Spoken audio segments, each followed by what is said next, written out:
Je vous remercie, Monsieur le Premier ministre, de m'avoir donné la parole. J'ai noté 3 questions sur la dette et nos relations avec le FMI. C'est d'abord l'état de discussion que nous entretenons avec le FMI.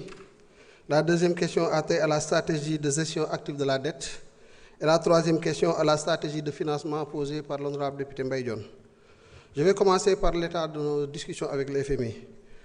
Sujets yooyu tamit wax dëgg c'est des sujets qui reviennent le plus souvent mais bonul ñu ciy wax di continuer di expliquer situation yi ni mu demee. Avec le Fonds monétaire international, nous avons repris les discussions.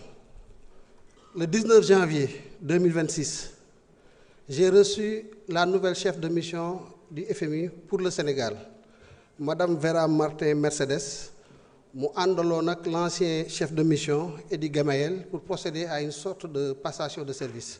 Ñu waxtaan un peu sur la situation de nos discussions et quelles sont les prochaines étapes. Li ma mën a wax ci discussion avec le Fonds monétaire te li koy confirmer mooy la rencontre que j'ai eue il y a 2 semaines avec Madame Kristalina Georgieva, qui est la directrice générale du Fonds monétaire à Alula, en Arabie Saoudite, mooy que les discussions se passent très bien. Après que me recevoir la nouvelle chef de mission, dañu toog teg tous les sujets de discussion sur la table. Les sujets sont de 2 ordres. Benn bi c'est sur le misreporting, c'est-à-dire que la communication de données erronées au Fonds monétaire international. Beneen bi c'est sur la négociation de nouveaux programmes. Sur le misreporting, tous les sujets ont été stabilisés. Nous sommes tombés d'accord sur l'audit, sur la situation de la dette, sur la correction des statistiques sur les finances publiques, sur tous les sujets d'ordre quantitatif, sur les sujets de réforme, la matrice des mesures de réforme. Sur toutes ces questions, nous nous sommes tombés d'accord aussi sur la solidité du processus de redressement qui a été proposé. Il y a quelques mesures préalables qu'il convient de mettre en œuvre. L'essentiel a été déroulé. Il reste 2 mesures yoo xam ne d'ici à ce que ñu dem vers un conseil d'administration sur le misreporting, nous pourrons les exécuter. Le problème ne se pose pas sur ce premier sujet. Mu des le deuxième sujet, la négociation d'un nouveau programme. Le 3 octobre 2025, la directrice générale du FMI a organisé un conseil d'administration informel sur le cas du Sénégal. Ci conseil d'administration informel boobu ñu acté tous les points yi nga xam ne wax naa ko léegi. Ba mu ñu joxe autorisation au fonds, aux équipes du fonds pour pouvoir discuter et négocier un nouveau programme. Ñu commencé ko en marge de l'assemblée annuelle du Fonds monétaire et de la Banque mondiale bi amoon à Washington. Fa lañ commencé discussion yi fondamentalement mi ngi porté sur le cadrage macroéconomique et budgétaire. Cadrage macroéconomique dama koy faral di fàttali mooy une économie est composée de 4 secteurs. Secteur réel, secteur extérieur, secteur des administrations publiques et le secteur monétaire et financier. Bu ñu waxee secteur yooyu dara secteur réel mooy li ñuy wax ay croissance économique, ay inflation, ainsi de suite. Quels sont les secteurs qui composent la croissance? Sur ces questions-là, discussion yi sori nañ. Il y a des divergences que nous avions avec le fonds fondamentalement sur le cadrage, sur le niveau de projection de la croissance économique. Ñu di ci débattre di waxtaan. On n'est pas souvent d'accord parce que nous considérons que les hypothèses du fonds sont pessimistes sur la situation économique du Sénégal et le fonds considérait que nos hypothèses étaient optimistes. On a travaillé à rapprocher les positions, mais vraiment en profondeur. Et ce que je puis vous assurer, moi, que le vendredi passé, le Fonds monétaire a mis à jour son cadrage macroéconomique qu'il nous a envoyé. Dans les prochains jours, peut-être d'ici la fin de la semaine, nous pourrons discuter sur ce cadrage macroéconomique-là et puis arriver aux résultats qui vont nous permettre de finaliser cette discussion-là. Ce qu'il faut comprendre, c'est que le résultat du cadrage macro bi ñuy am ak FMI bi lan mooy importance bi, et c'est là où il y a les grands enjeux. C'est sur le volume de financement qui va se dégager une fois qu'on aura accordé nos violons sur le cadrage. Le volume de financement mooy lan?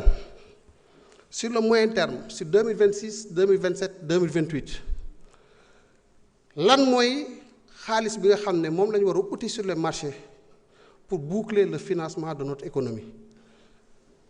suñu wuutee bu baax ci hypothèse yi volume de financement boobu day yaatu loolu moo tax FMI di ñu wax ne il ne croit pas que nous pourrons boucler et assurer et donc li mu xalaat en termes de solution mooy restructuration. Mais comme nous sommes en train de le faire, si nous arrivons à converger sur l'essentiel des indicateurs du cadrage, lan mooy résultat bi mooy le volume de financement, le volume de besoin de financement day rétrécir dem à des niveaux certainement qui nous permettront de pouvoir assurer le bouclage de ce financement-là. Et donc on voit que les trois questions qui sont posées sont plus ou moins liées. Donc quelle est pour nous la solution? Parce qu'un sujet de dette, il est là, il est réel. Loolu kenn waxuñu ko, kenn jàngaluñu ko. C'est nous qui avons fait le travail, c'est nous qui avons fait le point sur notre situation de déficit budgétaire, sur notre situation d'endettement. Ñu gis ne le sujet sur la dette est là et nous devons le traiter. Il y a plusieurs moyens de le traiter. Restructuration. Nous sommes contre la restructuration, pas parce que c'est une question d'orgueil, wala dañuy bañ a restructurer. Non, ce n'est pas ça. Nous estimons qu'il y a une solution scientifique, économique et technique qui nous permettent de traiter le sujet de la dette. C'est la gestion active de la dette. Le résultat, il est le même du point de vue quantitatif que la restructuration, à quelques variables près. Et nous ne subissons pas les conséquences de la restructuration. C'est uniquement ça le sujet. Comment on le fait? À travers deux dimensions, deux leviers. Nous avons une dette intérieure et une dette extérieure. Nous avons commencé depuis fin 2024 à travailler sur la gestion active de la dette bancaire locale. En 2025, les paiements, les tombées d'échéance sur la dette bancaire locale étaient à plus de 820 milliards, avec une pression forte sur la liquidité des banques et donc sur leur capacité à financer l'économie.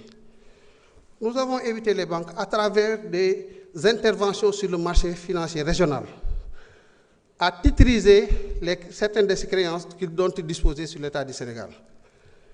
Bien que titrisé, qu'est-ce que cela nous a permis de faire concrètement? On a pu négocier les termes de financement, améliorer le profil de maturité, gagner de l'espace budgétaire à hauteur de plus de 500 milliards de francs CFA. Rien que sur l'année 2025, la gestion active nous a permis de libérer plus de 500 milliards de francs CFA d'espace budgétaire. C'est exactement ce que nous comptons faire avec la dette bancaire extérieure. Avec la dette extérieure, c'est quoi? On a une dette qui a un profil, des coûts plus ou moins élevés, une maturité plus ou moins serrée. Ce que nous allons faire, et ce que nous avons commencé, c'est de travailler sur des instruments de rehaussement avec des institutions de garantie, MIGA, BAD, ATIDI, ainsi de suite, ces institutions qui sont spécialisées dans la garantie, pour pouvoir racheter, pour pouvoir mobiliser des ressources à des coûts beaucoup plus faibles que les coûts d'endettement que nous connaissons aujourd'hui, avec des maturités plus longues. Maintenant, si je me fais 100, avec un intérêt, un coût de 10, je vais faire sur 2 ans. Cette opération va me permettre, pour les mêmes 100 de dette, de les payer avec un coût moins élevé, un coût de 5 ou 6, tu gagnes 4, de manière schématique, sous forme d'exemple. Ensuite, on va allonger la maturité. Maturité, c'est le nombre d'années que vous remboursez. Si vous avez remboursé 3 ans ou 2 ans, vous remboursez sur 5 ans, 7 ans ou 10 ans. L'amortissement, le service de la dette, day fondre, day wàññeeku bu baax, ce qui te permet de libérer des espaces de trésorerie et des espaces budgétaires.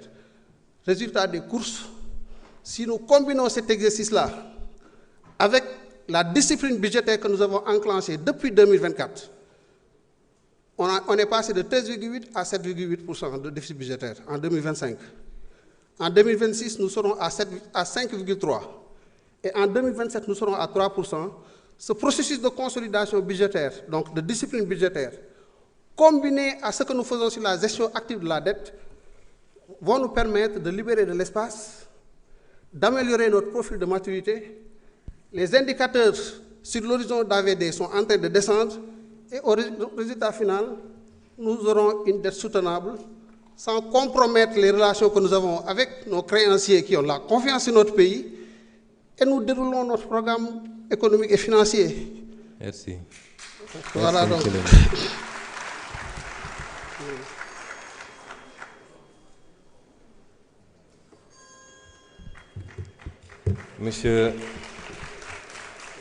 Monsieur le ministre des Finances, mu ngi ñàkk tooy xepp si wax ci bor bi et il y a de quoi. Pourtant il fait pas chaud dans la salle, monsieur le ministre.